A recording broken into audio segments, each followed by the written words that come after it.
여론과 관심을 돌리려는 눈속임 공작 수사입니다. 오죽하면 국민이 계엄령을 걱정하겠습니까?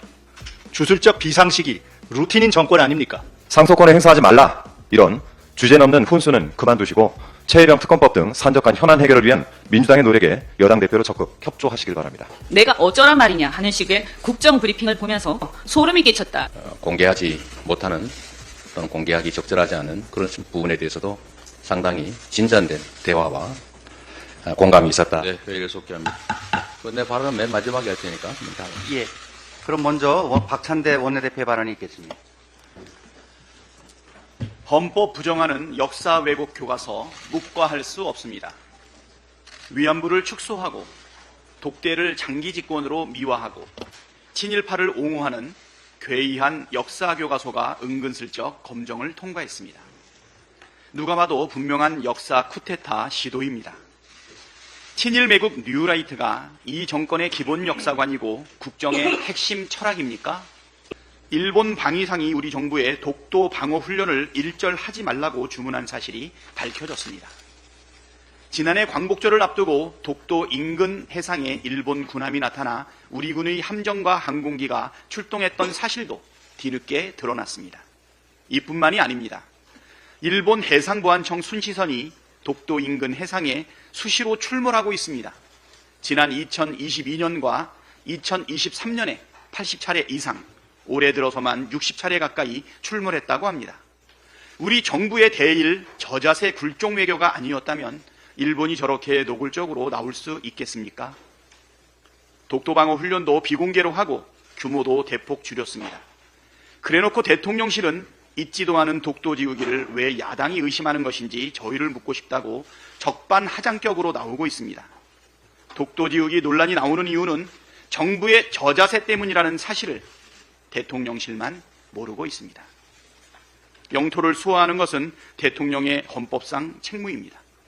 독도를 일본에 넘길 작정이 아니라면 단호하게 대처하길 바랍니다. 윤석열 정권의 정치 보복 수사가 도를 넘었습니다. 제1야당 대표에 대한 무리한 수사와 기소를 넘어서 급기야 전직 대통령까지 직접 겨냥하고 있습니다. 참으로 치졸한 정치 보복입니다.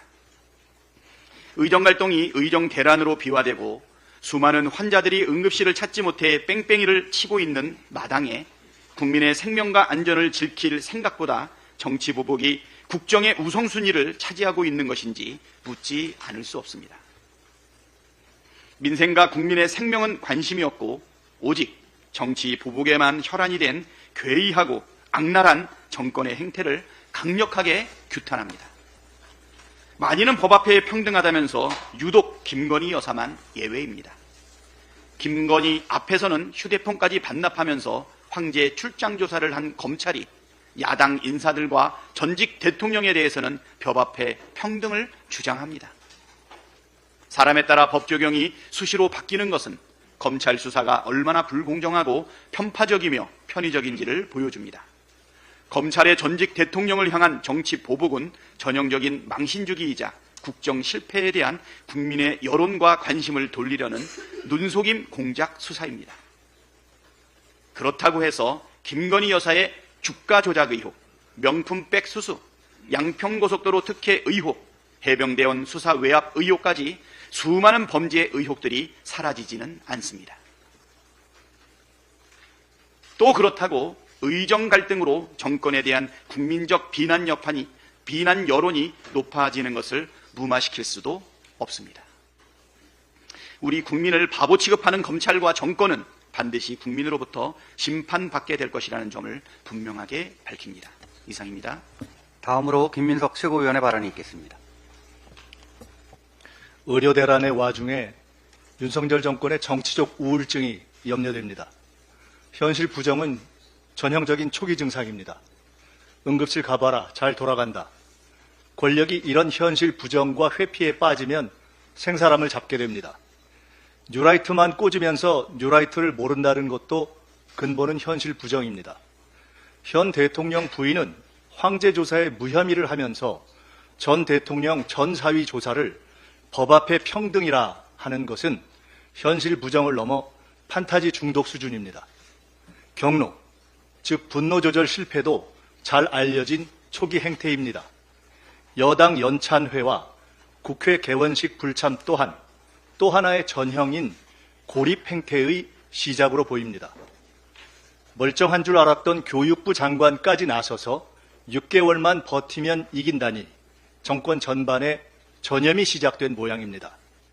정치적이든 심리적이든 정권이든 개인이든 우울증의 극단은 자기 파괴입니다. 오죽하면 국민이 계엄령을 걱정하겠습니까? 주술적 비상식이 루틴인 정권 아닙니까? 비상식적 사고와 현실 부정, 경로, 고립으로 나타나는 윤석열 정권의 정치적 이상심리 상태에 대한 국민의 관찰과 진단, 극단 상황 예방이 필요한 상황입니다. 의료 대란의 본질은 정권 대란입니다. 민주당과 이재명 대표가 국민의 편에서 대란을 막겠습니다. 국민 여러분 도와주십시오. 개헌 문제에 대해서는 오늘 국방장관 인사청문회에서 기초적 쟁점을 다루겠습니다. 어제 양당 대표 간의 회담이 있었습니다. 첫 공식 회담인 만큼 화기애애하게 시작하길 바랐습니다만 한동훈 대표의 모두 발언으로 분위기가 애매해진 것은 아쉬운 대목입니다. 한 대표는 민주당의 검사 탄핵을 걸고 넘어지면서 판결 불복 빌드업이란 허무맹랑한 소리를 했습니다. 검사 출신, 법무부 장관 출신, 흔히 법잘할 대표의 말장난에 지나지 않습니다. 한 대표가 말한 판결 불복을 검색창에 한번 쳐보시기 바랍니다. 판결에 대해 불복할 경우 상급 법원에 상소를 제기할 수 있다는 내용의 대법원 홈페이지가 가장 먼저 뜹니다. 빌드업 같은 이런 소리를 하지 않더라도 상소할 권리를 제대로 보장받는 것이 민주주의고 법치주의입니다. 그 말에 저희가 매우 의심스럽습니다. 마치 유죄를 확신하고 계시는 듯하니 더욱 그렇습니다. 상소권을 행사하지 말라, 이런 주제넘는 훈수는 그만두시고 최혜병 특검법 등 산적한 현안 해결을 위한 민주당의 노력에 여당 대표로 적극 협조하시길 바랍니다. 저는 솔직히 뉴라이트를 잘 모릅니다.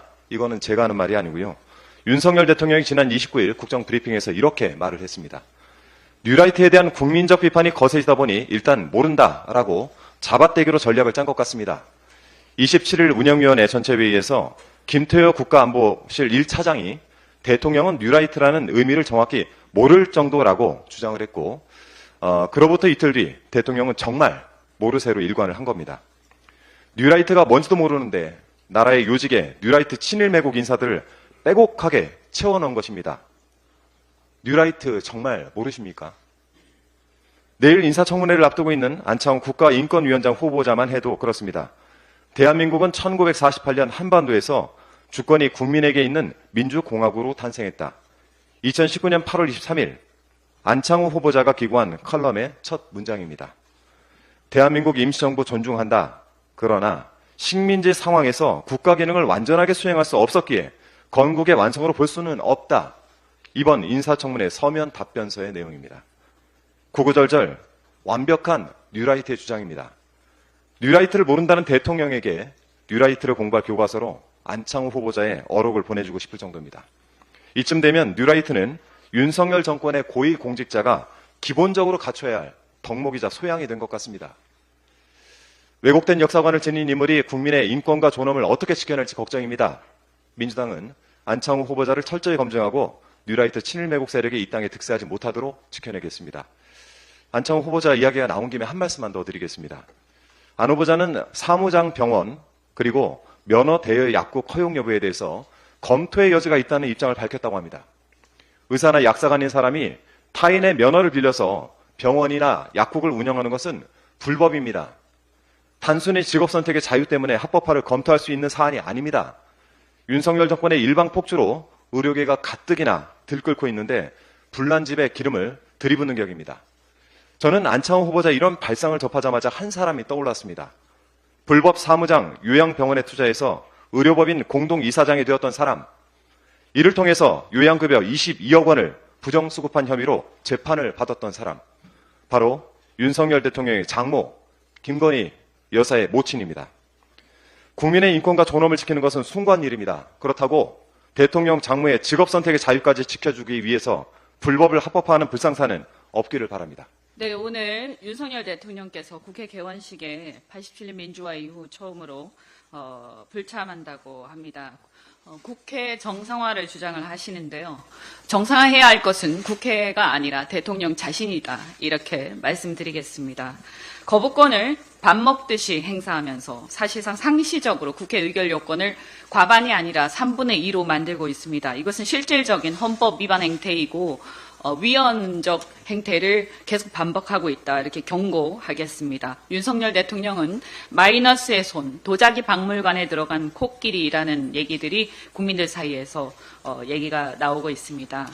아주 놀라운 경지입니다. 손대는 것마다 망가뜨리고 안 하니만 못한 결과를 초래하고 있습니다. 의료개혁은 이제 엄청난 의료 재앙으로 귀결되고 있고, 노동개혁한답시고 노사관계 망가뜨리고, 사교육개혁한답시고 사교육 시장을 더 극성 떨게 만들었고, 한일 관계는 우호적 발전을 넘어서 숭일 매국으로, 탈원전 보고는 아리백 포기로 연결되고 있습니다.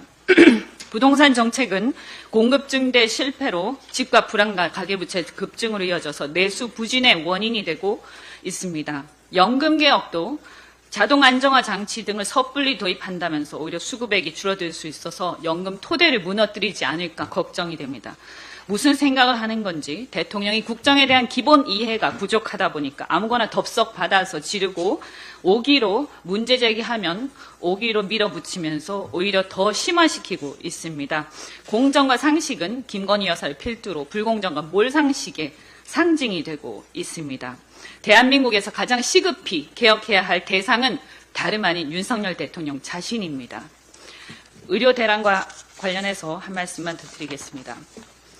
10년 후에 의료 체계를 해결하려고 지금 당장 살 수도 있을 국민들이 억울하게 죽는 일이 속출하고 있습니다. 응급실 뺑뺑이 필수 과목 수술 인력 부족으로 정상적 의료 시스템이었으면 살 수도 있었을 국민들이 죽어나간다고 한다면 이것이 의료 개혁입니까? 아니면 의료 재앙입니까? 이것은 정부 대통령의 소신이 아니라 오기이자 독선이라고 봐야 됩니다. 국민의 생명이 대통령 자존심보다 중요합니다.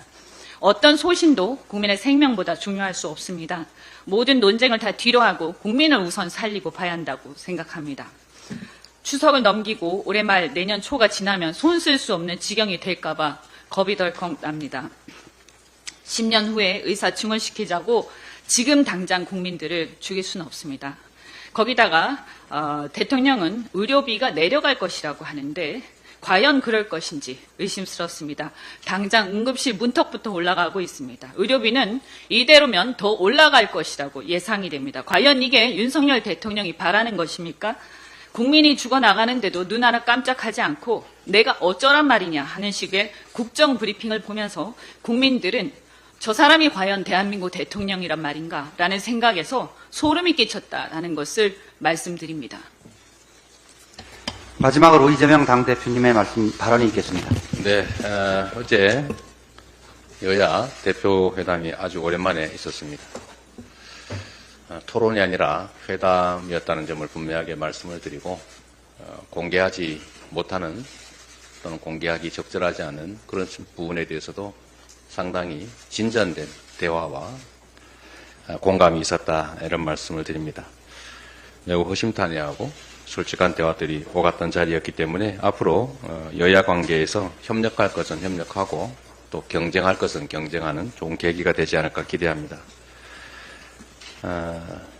특히 민생 부분에 대해서는 너무 세세한 부분이라 구체적으로 발표되지 않은 것도 있지만 상당히 많은 부분들에 대해서 실질적 합의가 됐기 때문에 앞으로 국회에서 입법하거나 또 정책 입안을 하는 데서 상당히 큰 진전이 있을 거라고 생각이 됩니다.